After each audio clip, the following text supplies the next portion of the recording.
Setiap agama ada cara tersendiri untuk mengampuni dosa. Ada yang terus kepada Tuhan, ada yang melalui perantaraan, ada yang memerlukan sakramen dan ada yang cukup dengan iman. Dalam video ini, saya akan fokus kepada satu soalan sahaja. Bagaimana sebenarnya seseorang mendapatkan pengampunan dosa dalam 4 tradisi iaitu Islam, Katolik, Ortodoks dan juga Protestan. Bukan sekadar apa itu dosa, tetapi langkah demi langkah dan bagaimana dosa itu dihapuskan. Mari kita lihat. Kita mulakan dengan Islam. Dalam Islam, pengampunan dosa adalah urusan terus antara seorang hamba dengan Allah. Tiada paderi, tiada imam, tiada siapa pun yang perlu menjadi perantara. Antara cara mudahnya adalah apabila seorang melakukan dosa, dia hendaklah yang pertama berhenti melakukan dosa tersebut dengan serta-merta. Yang kedua, menyesal dengan sebenar-benarnya dalam hati. Yang ketiga, berazam untuk tidak mengulanginya kembali. Dan yang keempat, yang paling penting, jika dosa itu melibatkan hak orang lain seperti mencuri atau mengumpat, maka diwajibkan ke atas mereka untuk memulangkan hak tersebut atau meminta maaf. Dan selepas itu, dia boleh beristighfar, berdoa dan juga melakukan solat sunat taubat. Rasulullah SAW bersabda, setiap anak Adam pasti melakukan dosa dan sebaik-baik orang yang berdosa adalah orang yang bertaubat.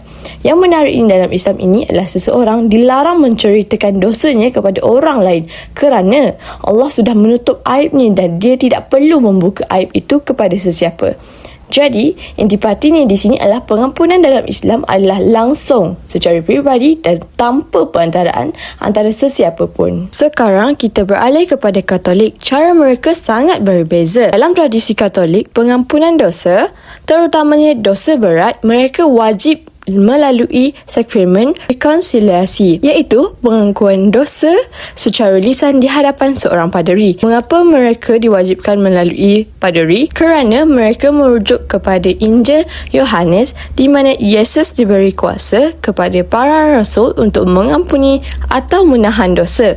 Kuasa ini menurut Katolik diwariskan kepada paderi sehingga hari ini. Bagaimana prosesnya? Yang pertama adalah penganut membuat pemeriksaan hati nurani di mana mereka perlu merenungi segala dosa yang dilakukan. Yang kedua, mereka perlu datang ke gereja dan mengaku dosa secara lisan kepada paderi. Yang ketiga, paderi akan memberikan nasihat dan penebusan. Biasanya mereka akan melakukan doa tertentu ataupun puasa. Yang keempat, paderi mengangkat tangannya dan memberi absolusi, iaitu pengampunan secara rasmi atas nama Kristus. Paderi juga terikat dengan material pengakuan di mana dia tidak boleh mendedahkan apa-apa yang didengarnya walaupun nyawanya terancam. Jadi kesimpulannya di sini adalah dalam Katolik, pengampunan dosa adalah sakramental, berstruktur dan memerlukan perantaraan paderi. Dalam tradisi Ortodoks pula, pendekatan yang berbeza walaupun nampak serupa dengan Katolik. Dalam Ortodoks, pengakuan dosa juga dilakukan di hadapan paderi, tetapi peranan paderi bukan sebagai hakim, sebaliknya sebagai doktor rohani atau bapa rohani. Mereka biasanya berdiri bersebelahan di hadapan ikon Kristus, bukan duduk bertentangan seperti dalam peti pengakuan Katolik. Ini melambangkan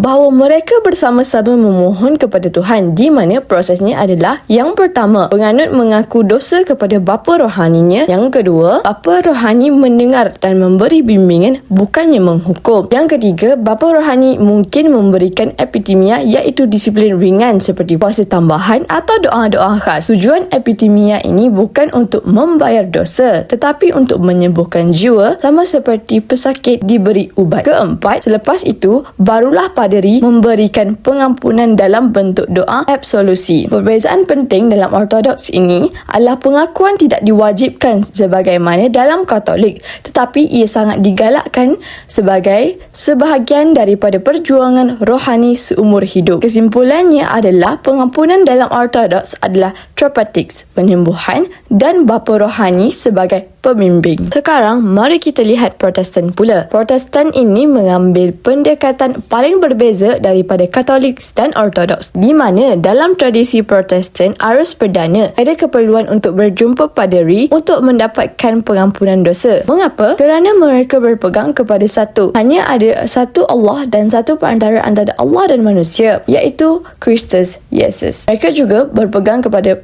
prinsip sola fide, iaitu iman sahaja, yang mengajar bahawa pengampunan dosa adalah anugerah percuma dari Tuhan yang diterima melalui iman kepada Yesus Kristus, bukan perbuatan manusia atau sakramen.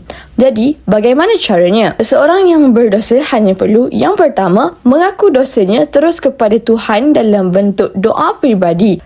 Tidak perlu melalui paderi. Yang kedua, percaya bahawa Yesus Kristus sudah mati di kayu salib untuk menanggung dosanya. Yang ketiga, menerima pengampunan itu sebagai anugerah, bukan hasil usaha sendiri. Dalam kebanyakan gereja Protestan, terdapat juga pengakuan dosa bersama dalam ibadah mingguan, tetapi ia bersifat umum, bukannya pengakuan individu secara lisan. Contohnya, kami mengaku kepada Tuhan bahawa kami telah berdosa dalam fikiran, perkataan dan perbuatan. Jadi kesimpulannya di sini adalah pengampunan dosa dalam Protestan adalah secara langsung berdasarkan iman sahaja dan tidak memerlukan sebarang perantaraan manusia. Bandingkan secara terus. Yang pertama, perantara. Dalam Islam, kita tidak memerlukan perantara. Dalam Katolik, paderi merupakan sebagai hakim dan ianya adalah wajib. Dalam Ortodoks, bapa rohani adalah sebagai doktor dan ianya digalakkan. Pula tiada perantaraan. Dalam Islam di mana sahaja. Dalam peti pengakuan Ortodoks pula di hadapan ikon Kristus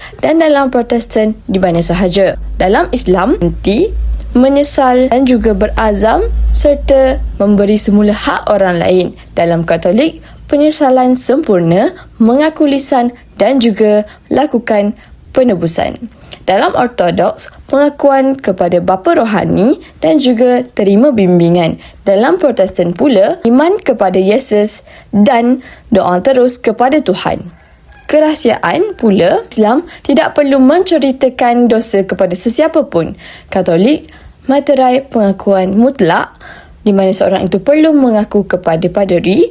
Dalam Ortodoks pula, rahsia antara bapa rohani dan anak rohani. Dalam Protestan pula, tiada keperluan pengakuan lisan kepada manusia. Jadi, apa yang paling membezakan?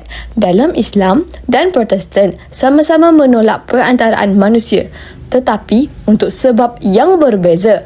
Islam menekankan hubungan langsung hamba kepada Allah tanpa adanya sesiapa pun. Manakala Protestan pula menekankan bahawa Kristus adalah satu-satunya perantaraan. Jadi, paderi tidak diperlukan. Dalam Katolik dan Ortodoks pula, mereka sama-sama mengamalkan pengakuan di hadapan paderi, tetapi dengan peranan yang berbeza, di mana Katolik melihat paderi sebagai hakim yang memberi absolusi, manakala Ortodoks pula melihat paderi sebagai doktor yang memberikan bimbingan. 4 tradisi, 4 cara pengampunan. Tiada yang salah atau benar, cuma berbeza daripada segi teologi dan sejarah. Yang penting, mereka semua bersetuju bahawa dosa perlu diampuni dan manusia perlu jalan untuk kembali. Terima kasih kerana menonton.